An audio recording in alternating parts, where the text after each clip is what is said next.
তা আজকে একটু বেশি খোলামেলা পোশাকে আইছো। তো কি হয়েছে? তুমি দেখছো না বাইরে কত গরম? তাছাড়া রাস্তাঘাটে তো কোনো এসি নাই। তাই বলে স্লিভলেস? আদনান, তুমি যেরকম একটা ড্রেস পরে আছো, আমি ওরকম একটা ড্রেস পরে আছি। এরকম মানে চিপ মেন্টালিটির মানুষের মতো কেন কথা বলছো? But Laju, you know very well that I dislike it. আমি এখন তাহলে কি করব? বোরকা পরে থাকবো? Not at all. আমি তোমাকে বোরকা পরেও ঘোরার কথা বলতেছি না, আমি শুধু বলতেছি শালীনতা বজায় রাখার কথা। What do you mean? মানে আমি একটা অশ্লীল ড্রেস পরে আছি এটা বলতে চাচ্ছ তুমি? আমি জাস্ট একটা স্লিভলেস ড্রেস পরেছি, আর এটাকে তুমি অশ্লীল ড্রেস বানিয়ে দিলে। আচ্ছা ওকে লাজু, ওকে, আমাকে একটা প্রশ্নের উত্তর দাও তো। বলো।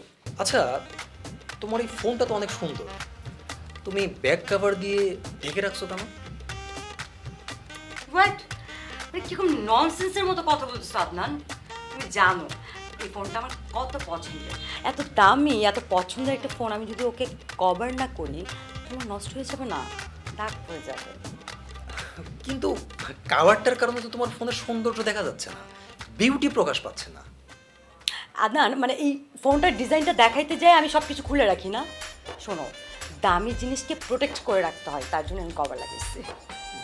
Exactly, you got the point, and that's one I am trying to make you understand it now. সব জায়গায় সব জিনিসের শো অফ করতে হয় না, সৌন্দর্য এমনিতেই প্রকাশ পায়। আর তুমি বললে না যে দামি জিনিস ঢেকে রাখতে হয়, রাইট, নারীরা অনেক দামি, আর তুমিও আমার কাছে অনেক দামি, এই কারণেই আমি তোমাকে ঢেকে রাখার কথা বলি।